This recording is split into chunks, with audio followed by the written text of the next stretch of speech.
Hello दोस्तों, कैसे हैं आप लोग। मेरा नाम विपिन कुमार और आप देख रहे हैं वीआईपी एडवांस टैग। तो आप सभी का यार बहुत ज़्यादा स्वागत है एसएससी जेई की भोकाल सीरीज़ में। ये हमारी क्लास 4 होने वाली है। इसमें हम क्या कर रहे हैं, बिल्डिंग मटेरियल के अपने टॉपिक वाइज क्वेश्चन देख रहे हैं। तो आज का जो टॉपिक है हमारा वो सीमेंट और स्टोन है। ठीक है, तो सीमेंट और स्टोन से बनने वाले जितने भी एमसीक्यू हैं वो सभी मैंने डिस्कस किए हैं। ये हमारा 50 लेक्चर्स का क्रैश कोर्स होने वाला है, जिसमें हम लोग को 10,000 प्लस एमसीक्यू करने हैं और इसकी जो पीडीएफ है आप लोग को वो टेलीग्राम चैनल पर अवेलेबल करा दी जाएगी।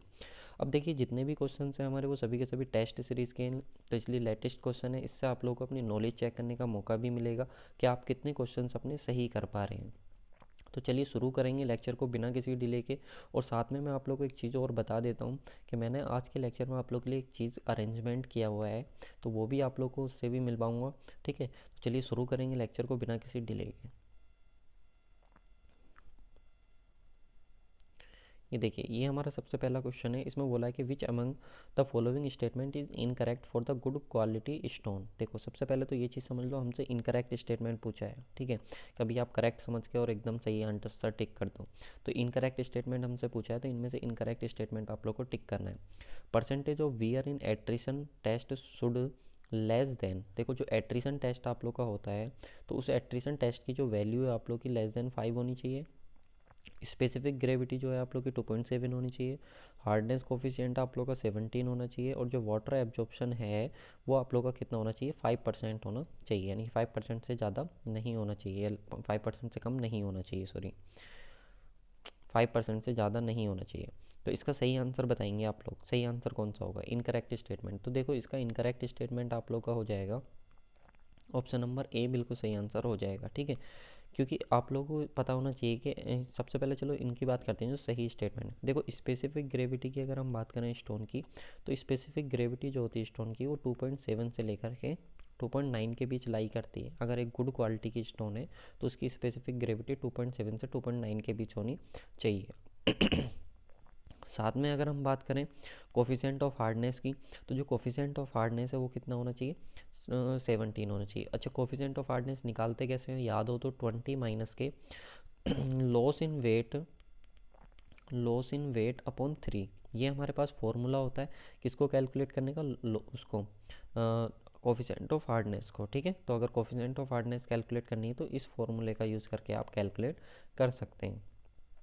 नेक्स्ट आता है percentage of water absorption by weight of stone should be less than 5%। अगर हम वाटर एब्जॉर्प्शन की बात करें तो मान लीजिए कि कुछ भी अगर वेट है तो जो भी वेट है उसके 5%, उसके 5% से ज़्यादा नहीं वाटर एब्जॉर्ब करनी चाहिए।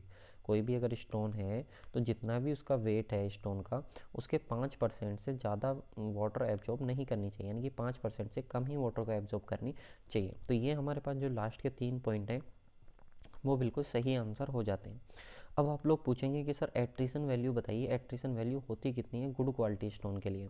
तो देखो, जब आप एट्रिशन टेस्ट परफॉर्म करते हो तो उसमें गुड क्वालिटी स्टोन जो होती है आप लोग की, उसमें एट्रिशन वैल्यू जो रखी जाती है वो कितनी रखी जाती है, 3। कितनी होती है, 3 हमारी होती है। तो याद रखेंगे कि अगर 5 की जगह 3 होता तो हमारे सभी स्टेटमेंट सही हो जाते हैं। चलिए बात कर लेते हैं वन बाई वन सभी स्टेटमेंट की, हम बात कर लेते हैं। तो यहाँ पे क्या आ जाता है, a good building stone has the following properties. अगर एक आप लोग की अच्छी क्वालिटी की बिल्डिंग स्टोन है तो उसकी प्रॉपर्टीज़ के बारे में बात कर लेते हैं। उसकी प्रॉपर्टीज़ क्या क्या होनी चाहिए। सबसे पहली प्रॉपर्टीज आती है percentage of wear in the attrition test should be more than 3। यानी कि जो आप लोग का एट्रिशन टेस्ट है उसमें जो उसका रिजल्ट होना चाहिए वो कितना होना चाहिए, 3 से ज़्यादा होना चाहिए। स्पेसिफिक ग्रेविटी बता दी 2.7 होनी चाहिए। कोफिशेंट ऑफ हार्डनेस बता दिया 17 होना चाहिए। और जो वाटर एब्जॉर्प्शन है आप लोग का वो 5% से ज़्यादा नहीं होना चाहिए, यानी कि 5% से कम होना चाहिए। अच्छा, दो तीन चीज़ें और पूछता है स्टोन से अलग। एक होती है हमारी टफनेस इंडेक्स। तो टफनेस इंडेक्स को भी याद रखेंगे यार, 13 से कम नहीं होनी चाहिए आप लोग की। और क्रेसिंग स्ट्रेंथ की बात करें तो क्रेसिंग स्ट्रेंथ जो है आप लोग की वो 100 न्यूटन पर mm स्क्वायर से ज़्यादा होनी चाहिए। यानी कि जो 100 किलो पास्कल है इससे ज़्यादा आप लोग की होनी चाहिए crashing strength of good quality stone. तो गुड क्वालिटी स्टोन से 3-4 चीज़ें आप लोगों को पता लगी। Attrition value 3, specific gravity 2.7, hardness coefficient 17 हो गया, वाटर एब्जॉर्प्शन 5% से ज़्यादा नहीं होना चाहिए, टफनेस इंडेक्स आप लोग की 13 होनी चाहिए, 13 से कम नहीं होनी चाहिए।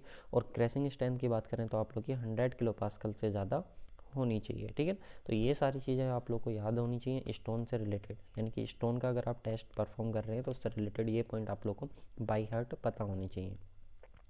अब जैसे कि मैंने आप लोग को बोला कि मैंने आप लोग के लिए अरेंजमेंट किया है एक स्पेशल चीज़ का, तो एक स्पेशल चीज़ वो आप लोग के मैं दिखाने वाला हूँ क्या स्पेशल चीज़ है वो।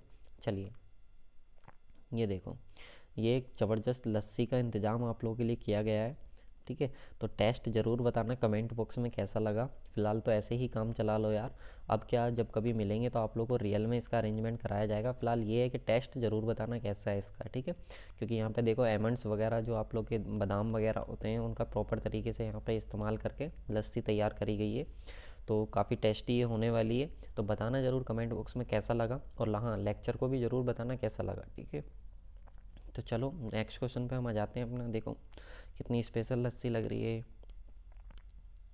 तो नेक्स्ट क्वेश्चन अपना हम देखते हैं, ये देखिए ऐसे ही पढ़ लीजिए इसको। बोल रहा है कि out of the constituent of cement namely tricalcium silicate, dicalcium silicate, tetracalcium aluminate and tetracalcium aluminoferrite which has the highest heat of hydration and highest rate of hydration respectively. देखो यहाँ पे दो चीज़ें हमसे पूछी गई, एक तो हाईएस्ट हीट ऑफ हाइड्रेशन पूछी गई है और एक हाईएस्ट रेट ऑफ हाइड्रेशन पूछा गया है। दो चीज़ें हमसे मालूम करेगी। देखो होता क्या है कि जब हमारे पास सीमेंट होता है तो सीमेंट जब हमारा वाटर के साथ रिएक्शन करता है तो वाटर के साथ रिएक्शन करने के बाद वो कुछ बोगस कंपाउंड बना लेता है। उन्हीं बोगस कंपाउंड को हम बोलते हैं try calcium silicate, dicalcium silicate, tetracalcium aluminate और टेट्रा कैल्शियम एल्यूमिनोफेरेट। ये हमारे 4 तरीके के बोगस कंपाउंड बनते हैं। अब देखो इन बोगस कंपाउंड में पूछ रहा है कि ये जो 4 बोगस कंपाउंड है इनमें से बताइए कि कौन सा bogus compound highest heat of hydration को रिप्रेजेंट करता है और कौन सा हाईएस्ट रेट ऑफ हाइड्रेशन को रिप्रेजेंट करता है। अब देखिए हाईएस्ट हीट ऑफ हाइड्रेशन का मतलब है कि कौन सा ज़्यादा हीट को रिलीज़ करता है, यानी कि अमाउंट की फॉर्म में पूछा है। किसकी फॉर्म में पूछा है? अमाउंट की फॉर्म में। तो कौन सा ज़्यादा अमाउंट ऑफ मतलब हीट रिलीज़ करता है। और रेट की बात करें तो रेट का मतलब ये है कि कौन सा जल्दी रिलीज़ करता है, ठीक है। क्योंकि रेट का रिलेशन किससे होता है? टाइम के साथ होता है। तो इस क्वेश्चन में ये पूछा है कि ये बताइए कि टाइम के साथ कौन जल्दी रिलीज़ कर देता है। यानी कि दो क्वेश्चन हो गए, मतलब एक तो कौन सा ज़्यादा रिलीज़ करता है और एक टाइम के साथ कौन जल्दी रिलीज़ करता है। तो ये 4 ऑप्शन आप लोग के पास हैं, इन चारों ऑप्शन में से आपको सही आंसर बताना है कौन सा सही आंसर होगा। तो देखो सबसे ज़्यादा जो आप लोग की हीट ऑफ हाइड्रेशन को रिलीज़ करता है वो तो होता है आप लोग का C3A, यानी कि जिसको हम बोलते हैं ट्राई कैल्शियम एल्यूमिनेट। और जो सबसे जल्दी करता है वो होता है टेट्रा कैल्शियम एल्यूमिनोफेरेट। तो इसका सही आंसर आप लोग का हो जाएगा ऑप्शन नंबर 4, बिल्कुल सही आंसर हो जाएगा, ठीक है। तो जिस किसी ने भी ऑप्शन नंबर 4 को सिलेक्ट किया था उसका आंसर बिल्कुल सही है। चलिए नेक्स्ट हम इसको देख लेते हैं, इससे डिटेल में बात कर लेते हैं। तो बाकी तो मैंने आप लोग को बता ही दिया है डिटेल में। जब सीमेंट आप लोग का ऐड किया जाता है वाटर के साथ तो यहाँ पे आप लोग के 4 तरीके के बोगस कंपाउंड बनते हैं। तो जो सबसे ज़्यादा हीट को रिलीज़ करता है वो आप लोग का कौन होता है? ट्राई कैल्शियम एल्यूमिनेट होता है। अच्छा सर ये कितनी हीट को रिलीज़ करता है? तो देखो 865 जूल पर कैलोरी, इतनी ये हीट को रिलीज़ करता है। तो यही इसका आंसर था, क्योंकि सबसे ज़्यादा हीट को यही हमारा रिलीज़ करता है। और इसके लिए एक और क्वेश्चन पूछा जाता है कि जब देखो ये हमारा ज़्यादा हीट को रिलीज़ करता है तो इसलिए क्या होता है, क्विक सेटिंग के लिए भी रेस्पॉन्सिबल होता है। किसके लिए रेस्पॉन्सिबल होता है? क्विक सेटिंग के लिए भी सीमेंट की रेस्पॉन्सिबल ही आप लोग का होता है। क्विक सेटिंग, या जिसको आप मान सकते हो फ्लैश सेटिंग। क्या मान सकते हो? फ्लैश सेटिंग, यानी कि it is responsible for flat setting, यानी कि जल्दी से क्या होता है अगर सेट होना है तो उसके लिए कौन रेस्पॉन्सिबल होता है? Try calcium aluminate. अच्छा इसको एक नाम और होता है इसका जिसको हम बोलते हैं सीलाइट। ये भी नाम आप याद रखेंगे, इसको हम क्या बोलते हैं? सीलाइट इसको बोलते हैं। और ये क्या करता है, बहुत जल्दी से रिएक्ट कर लेता है वाटर के साथ और क्या होता है, सेट होना भी शुरू हो जाता है। इसीलिए इसको हम बोलते हैं फ्लैश सेटिंग के लिए रेस्पॉन्सिबल होता है। उसके बाद आता है आप लोग का try calcium, sorry sorry sorry sorry try calcium, इसका आंसर हमने क्या टिक किया था? एक मिनट, आई थिंक मिस्टेक हो गई है बिल्कुल। देखो जो सही आंसर है वो ट्राई कैल्शियम एल्यूमिनेट है। मैंने I think try calcium sulphate कह दिया है, और टेट्रा कैल्शियम एल्यूमिनोफेरेट। तो देखो जो सबसे ज़्यादा हीट को रिलीज़ करता है वो तो ट्राई कैल्शियम एल्यूमिनेट होता है आप लोग का। और जो जल्दी से हीट को मतलब रिलीज़ करता है, जो ज़्यादा मतलब क्विकली करता है, वो आप लोग का कौन होता है? वो होता है आप लोग का टेट्रा कैल्शियम एल्यूमिनोफेरेट, ठीक है। देखो 3 चीज़ें होती हैं, मैं फिर से एक बार बताता हूँ। Try calcium silicate, dicalcium silicate, try calcium aluminate और टेट्रा कैल्शियम एल्यूमिनोफेरेट। तो ये 4 चीज़ें होती हैं। तो इसमें हमसे सबसे पहले क्वेश्चन था कि कौन ज़्यादा हीट को रिलीज़ करता है, अमाउंट कौन ज़्यादा करता है, तो वो C3 है, यानी कि ट्राई कैल्शियम एल्यूमिनेट। फिर पूछा था टाइम के साथ कि किसकी रेट जल्दी होती है, यानी कि कौन जल्दी से रिलीज़ कर देता है, तो वो होता है हमारा टेट्रा कैल्शियम एल्यूमिनोफेरेट। तो इसका सही आंसर जो हो गया वो ऑप्शन नंबर 4 हो गया। ठीक है, अब हम बात कर लेते हैं, मैंने शायद बाई मिस्टेक गलत बता दिया था, तो उसको मैंने इम्प्रूव किया फिर से। ठीक है, तो देखो ये हमारा ट्राई कैल्शियम एल्यूमिनेट, तो इसको हम बोलते हैं सीलाइट।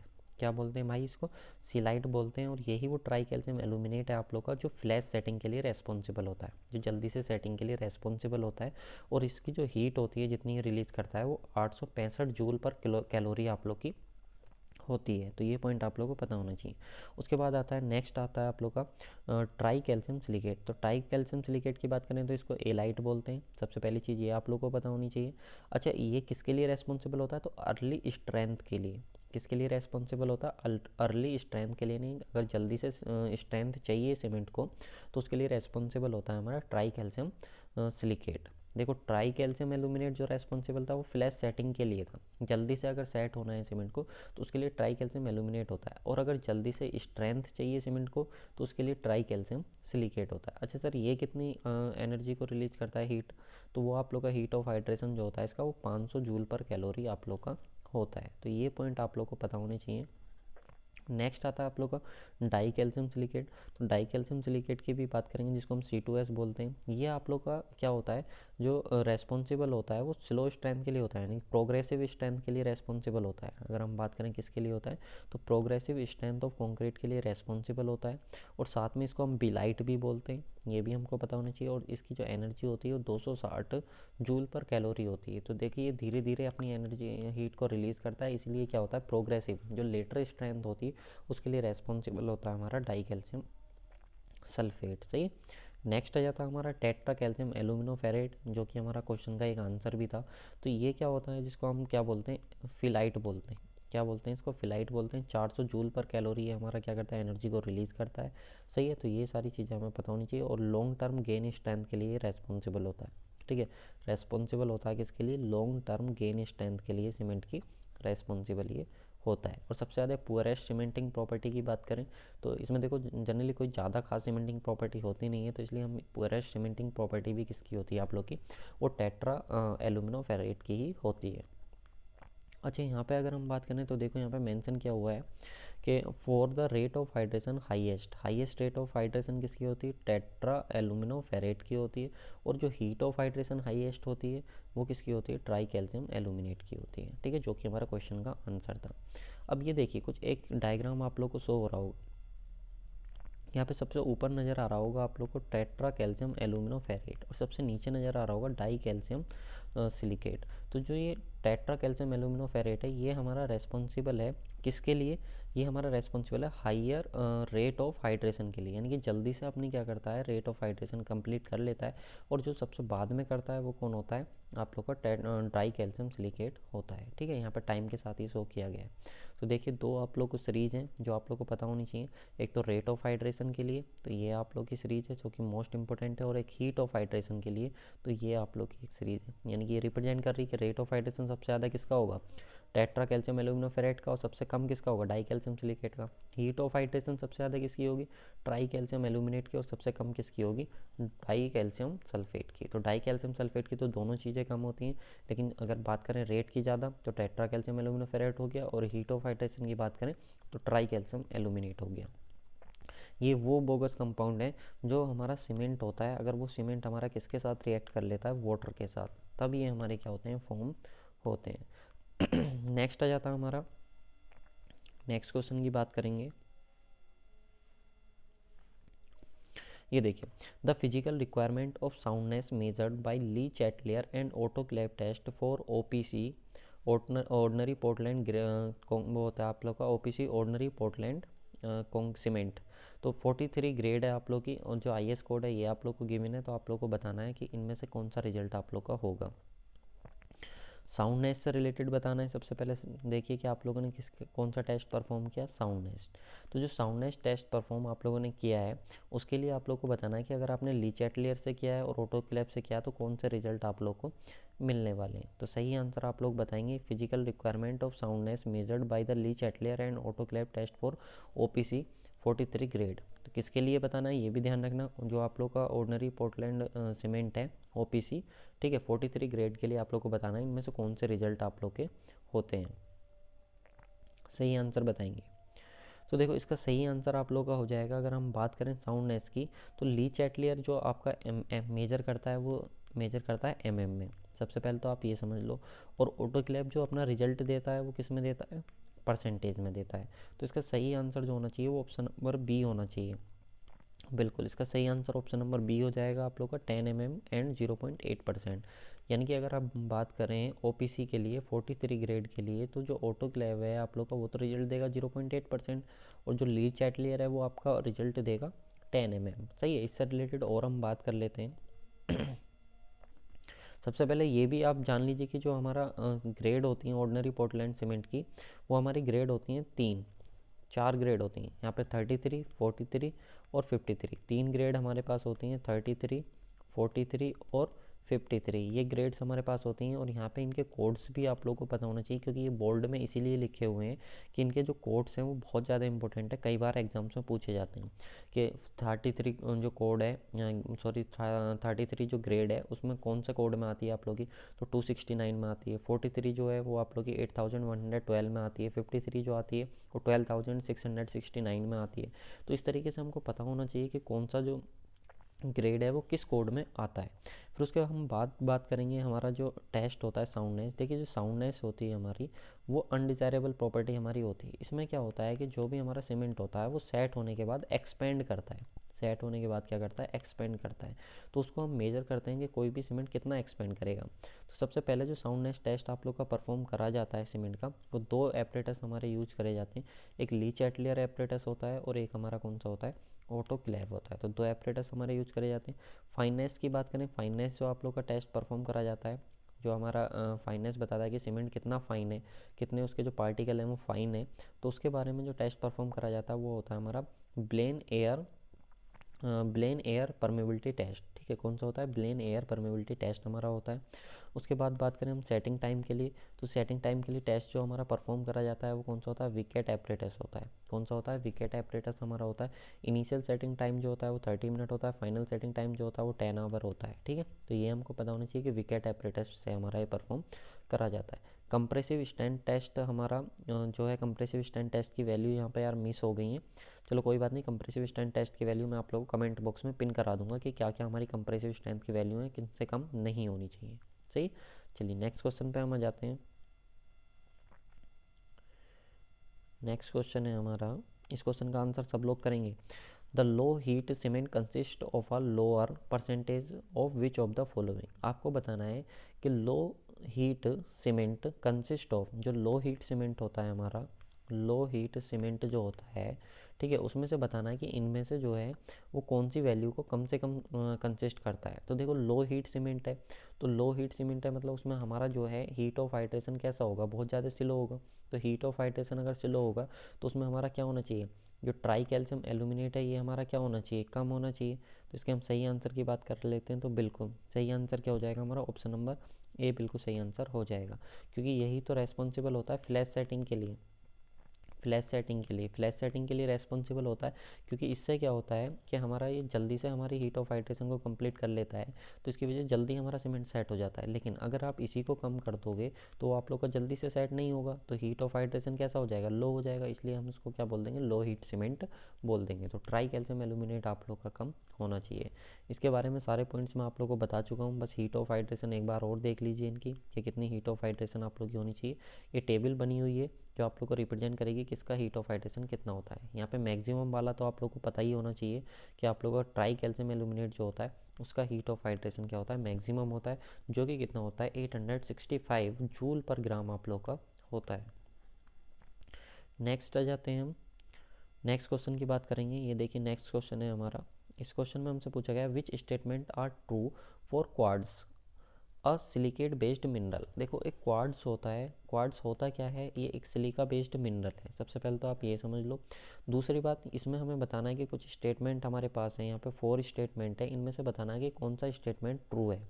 ठीक है, कौन कौन से स्टेटमेंट ट्रू है, तो ऑप्शन के हिसाब से देख लो, कुछ इस तरीके से हमारे पास ये दिए हुए हैं, तो इनमें से हमको बताना है कौन कौन से स्टेटमेंट हमारे ट्रू हैं। तो सबसे पहले हम बात करेंगे, देखिए ये जो है केमिकल फार्मूला है, बिल्कुल सही बात है, ये हमारा सिलिका डाइऑक्साइड का केमिकल फार्मूला है। उसके बाद इनसोल्यूबल होता है हाइड्रोफ्लोरिक एसिड में, ये बात भी बिल्कुल सही है। स्पेसिफिक ग्रेविटी कितनी होती है, 2.6 से 2.64 के बीच होती है। लेकिन अगर बात करो आप किसकी, हार्डनेस की, तो हार्डनेस की जो मोह स्केल होती है वो 7 नहीं होती इसकी। तो इसका सही आंसर 1, 3 और 4 हमारा बिल्कुल सही आंसर हो जाएगा। तो ऑप्शन में हम देख लेते हैं कौन सा है, सॉरी 1, 2 और 4, तो ऑप्शन नंबर 3 इसका सही स्टेटमेंट 1, 2 और जो 4th वाला है वो बिल्कुल सही आंसर हमारा है। 3rd वाला नहीं है, इनसोल्यूबल, ये इनसोल्यूबल होता है, नहीं सोल्यूबल होता है। ठीक है, तो पहला वाला सही है, मोह स्केल 7 होती है, और जो स्पेसिफिक ग्रेविटी है वो 2.6 से 2.6 के बीच, 6.4 के बीच हमारी होती है। तो इससे रिलेटेड और पॉइंट्स मैं आप लोग को बता देता हूँ। देखो ये होता है हमारा quartz, it is the one of the rock forming siliceous mineral. जैसे कि मैंने आप लोग को बताया सिलीसियस मिनरल है, जो कि आप लोग का किससे होता है, रॉक फॉर्मिंग से ये फॉर्म्ड होता है।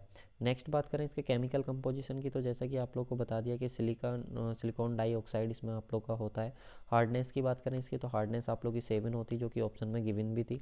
स्पेसिफिक ग्रेविटी की बात करें तो स्पेसिफिक ग्रेविटी आप लोग की 2.6 से 2.64 होती। ड्यूरेबिलिटी की बात करें तो सोल्यूबल होना चाहिए ये हाइड्रोफ्लोरिक एसिड में, लेकिन ऑप्शन में लिखा हुआ है कि हाइड्रोफ्लोरिक एसिड में सोल्यूबल नहीं होता है, जो कि हमारा ऑप्शन गलत था। ठीक है, कलर की बात करें तो कलर इसका जनरली कलर लेस होता है, वाइट ग्रे कलर इसका होता है। ठीक है, ये चीज़ हमको पता होनी चाहिए। और लुस्ट्रे की बात करें तो इसका वेट्रियस इसका होता है, और कैलवेज की बात करें तो नो कैलवेज इसमें होता है, यानी कि परफेक्टली एकदम बिल्कुल ये होता है। नेक्स्ट आ जाते हैं हम, ये देख लीजिए, quartz is soluble in hydrofluoric acid, जबकि स्टेटमेंट 3rd कह रहा था कि वो सोल्यूबल होता है, तो इसलिए स्टेटमेंट 3rd ही आप लोग का क्या हो जाएगा, इनकरेक्ट हो जाएगा। बाकी के जो स्टेटमेंट है आप लोग के ट्रू स्टेटमेंट हमसे पूछे थे उसने, तो फर्स्ट वाला, सेकंड वाला और 4th वाला स्टेटमेंट क्या हो जाएंगे, ट्रू हो जाएंगे। नेक्स्ट क्वेश्चन पे आ जाते हैं। ये देखिए नेक्स्ट क्वेश्चन हमारा क्या है, इन्हीं ऑप्शंस में से आप बता दीजिए। यहाँ पे बोला है कि the weight of water to be added prepare the mortar cube to conduct compressive stand test. देखिए होता क्या है कि जब हम कंप्रेसिव स्टैंड टेस्ट परफॉर्म करते हैं, तो कंप्रेसिव स्टैंड टेस्ट को कैलकुलेट करने के लिए, कंप्रेसिव स्ट्रेंथ को कैलकुलेट करने के लिए सीमेंट की, हम क्या करते हैं, मोटार प्रिपेयर करते हैं। तो उस मोटार को प्रिपेयर करने में हमको क्या होता है, कुछ वाटर ऐड करना होता है। क्या करना होता है, वाटर ऐड करना होता है। तो इनमें से बताना है कि कितना वाटर आप इसमें ऐड करते हैं। तो देखिए वाटर आप लोग का ऐड करा जाता है वो Py4+3 होता है। कितना होता है, Py4+3 होता है। P क्या होता है, वो वाटर कंटेंट होता है जो कंसिस्टेंसी टेस्ट के लिए परफॉर्म किया गया था, कंसिस्टेंसी टेस्ट को परफॉर्म करते समय यूज किया गया था। तो उसका 4th टाइम्स, उसका 1/4 टाइम्स लेकर के 3 उसमें ऐड कर देते हैं। तो जितना भी वाटर कंटेंट हमारा आता है उसको हम यूज़ कर लेते हैं किसके लिए, कंप्रेसिव स्ट्रेंथ टेस्ट के लिए, सीमेंट की। ठीक है, तो ये भी हमको पता होना चाहिए। और बाकी आप देख लीजिए कि जो आप लोग का टेस्ट परफॉर्म करा जाता है, जो सीमेंट का टेस्ट परफॉर्म करा जाता है, उसमें आप लोग का जो क्यूब होता है वो किस तरीके से प्रिपेयर करा जाता है, कौन से IS कोड में मेंशन है। तो देखो जो IS कोड है आप लोग का वो है 100801982 में मेंशन किया गया है। जो क्यूब का साइज़ होता है वो आप लोग का 70.6 mm का होता है। कॉन्क्रीट क्यूब आप लोग का होता है, तो कॉन्क्रीट क्यूब आप लोग का 150 mm का होता है। देखो सीमेंट के लिए जो क्यूब होता है वो 70.6 mm का होता है, और कॉन्क्रीट के लिए जो होता है वो 150 mm का क्यूब होता है। सीमेंट सैंड का जो मिक्सचर होता है वो 1:3 में रखा जाता है। वाटर आप लोग को बता दिया Py4+3 ऐड करा जाता है। ठीक है, और ये जो आप लोग का रखा सीमेंट जो लिया जाता है कितना होता है, 200 ग्राम ऑफ सीमेंट क्या है हमारा यूज करा जाता है। जो टेम्परेचर होता है टेस्ट को परफॉर्म करने का वो 20 ± 1 डिग्री सेंटीग्रेड होता है। और जो ह्यूमिडिटी आप लोग की 90% से कम नहीं होनी चाहिए। और टेस्ट आप लोग का 24 ± 5 आवर्स में आप लोग का परफॉर्म होता है। नेक्स्ट हम बात करें तो टोटल हमारे 3 क्यूब प्रिपेयर करे जाते हैं, तो उनकी जो एवरेज हमारी कंप्रेसिव स्ट्रेंथ होती है उसको हम क्या, उसको कैलकुलेट कर लेते हैं, और उसी को हम कंसिडर कर लेते हैं उस ग्रेड की कंप्रेसिव स्ट्रेंथ। ठीक है ना, अगर मान लीजिए कि आपका 33 है या 43 ग्रेड का आप सीमेंट यूज़ कर रहे हैं या 53 का यूज़ कर रहे हैं, तो उसके 3 आप लोग क्यूब प्रिपेयर करेंगे, तीनों की स्ट्रेंथ निकालेंगे, तो उनमें फिर तीनों का एवरेज ले लेंगे, तो जो एवरेज आएगा उसी को हम क्या बोल देंगे, उस सीमेंट की स्ट्रेंथ बोल देंगे।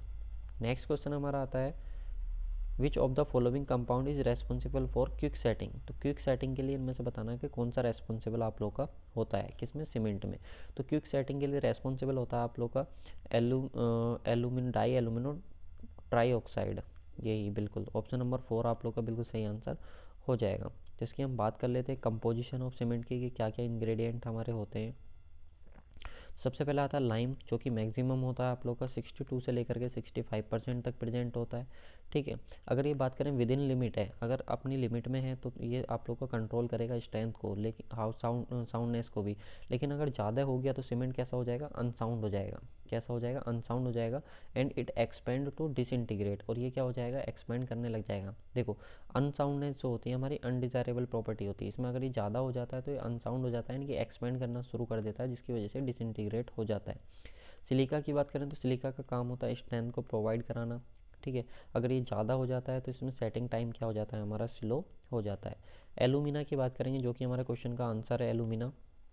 तो ये क्या है, क्विक सेटिंग के लिए हमारा रेस्पॉन्सिबल होता है। साथ में अगर ज़्यादा हो जाता है तो लोअर स्ट्रेंथ भी प्रोवाइड करा देता है, तो ये चीज़ भी हमको पता होनी चाहिए। नेक्स्ट बात करेंगे आयरन ऑक्साइड की, तो आयरन ऑक्साइड हमारा कलर के लिए रेस्पॉन्सिबल होता है, हार्डनेस के लिए और स्ट्रेंथ के लिए रेस्पॉन्सिबल होता है। ये चीज़ें हमें पता होनी चाहिए। नेक्स्ट एक और चीज़ रह जाता है हमारा मैग्नीशिया। तो मैग्नीशिया की हम बात करेंगे तो मैग्नीशिया क्या होता है, प्रोवाइड कराता है हार्डनेस, कलर और डिक्रीज़ करता है श्रिंकेज ऑफ सीमेंट, कि कम से कम वो श्रिंकेज हो। अगर ज़्यादा हो जाता है तो अनसाउंडनेस आ जाती है। यानी कि दो चीज़ें अभी तक हमारे पास मिली जिनकी वजह से अनसाउंडनेस आ रही है, एक कैल्शियम हो गया और एक हमारे पास मैग्नीशियम हो गया। तो कैल्शियम और मैग्नीशियम की वजह से क्या आती है, हमारी अनसाउंडनेस आती है।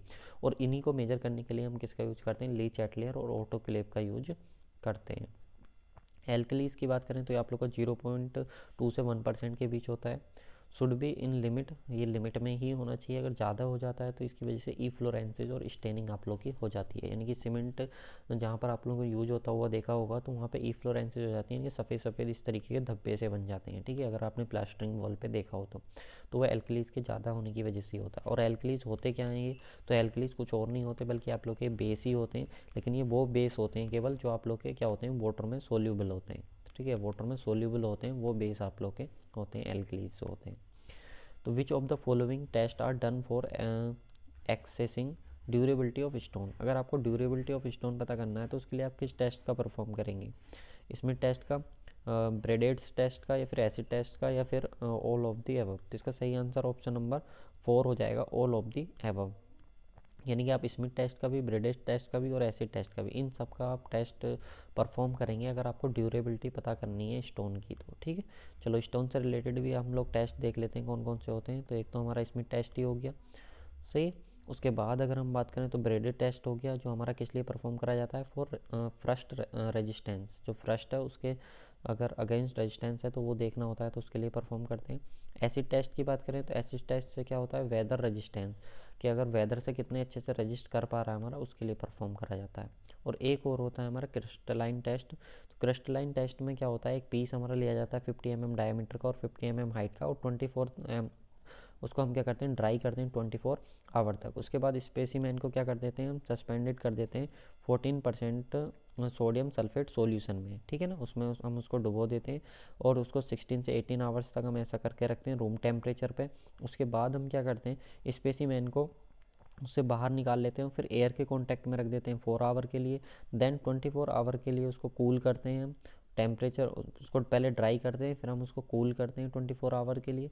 साथ में ये प्रोसेस क्या करते हैं, रिपीट करते हैं हम कितनी साइकिल में, 30 साइकिल में। फिर उसके बाद हम उसका वेट मेजर कर लेते हैं और फिर उसके वेट को हम देख लेते हैं। इस टेस्ट को हम रिपीट करते हैं 3 टाइम्स, और ऐसा करने पर हम उसकी चेक कर लेते हैं कि कितनी उसकी ड्यूरेबिलिटी है। तो ये सारी चीज़ें हमारी परफॉर्म करी जाती हैं और चेंज हम उससे निकाल लेते हैं। तो चेंज निकालने का फॉर्मूला जितना पहले वेट था और जितना बाद में वेट आया अपन जो पहले वेट था, इस तरीके से हम उसको कैलकुलेट कर लेते हैं। और 30 साइकिल में आप लोग का टेस्ट परफॉर्म करा जाता है, क्रिस्टलाइन टेस्ट जो होता है। नेक्स्ट क्वेश्चन है, विच of the following mineral has more than 50% share in rapid hardening. देखिए रैपिड हार्डनिंग के लिए बताना है कि इनमें से कौन सा रेस्पॉन्सिबल होता है। तो ट्राई कैल्शियम सिलिकेट जो होता है हमारा रैपिड हार्डनिंग के लिए रेस्पॉन्सिबल होता है, जैसे कि मैंने आप लोग को बता दिया। लेटर स्ट्रेंथ के लिए रेस्पॉन्सिबल ये होता है। अर्ली या फ्लैश सेटिंग के लिए रेस्पॉन्सिबल ट्राई कैल्शियम एल्यूमिनेट होता है। और जो सबसे ज़्यादा जिसकी रेट ऑफ हाइड्रेशन होती है आप लोग की, वो क्या होता है, टेट्रा कैल्शियम एल्यूमिनो फेरेट होता है, जिसकी कोई भी सीमेंटिंग प्रॉपर्टी नहीं होती। ये भी आप लोग को पता होनी चाहिए। नेक्स्ट है देखिए ये सारी चीज़ें हैं कि किसकी परसेंटेज कितनी होती है, कि डाई कैल्शियम सिलिकेट कितना परसेंट होता है जब बोगस कंपाउंड बनता है। तो डाई कैल्शियम सिलिकेट हमारा सबसे ज़्यादा होता है, 40 से 50% होता है, ठीक है। सॉरी, ट्राई कैल्शियम सिलिकेट सबसे ज़्यादा होता है, 40 से 50%। फिर डाई कैल्शियम सिलिकेट आता है आप लोग का 25 से लेकर के 40% के बीच होता है। सीलाइट जो होता है हमारा वो 11 से 25% के बीच होता है। और टेट्रा कैल्शियम एल्यूमिनोफेरेट जो होता है वो 9 से 11% हमारा होता है। नेक्स्ट क्वेश्चन पे हम आ जाते हैं, विच of the stone machinery cheapest, rough and poorest.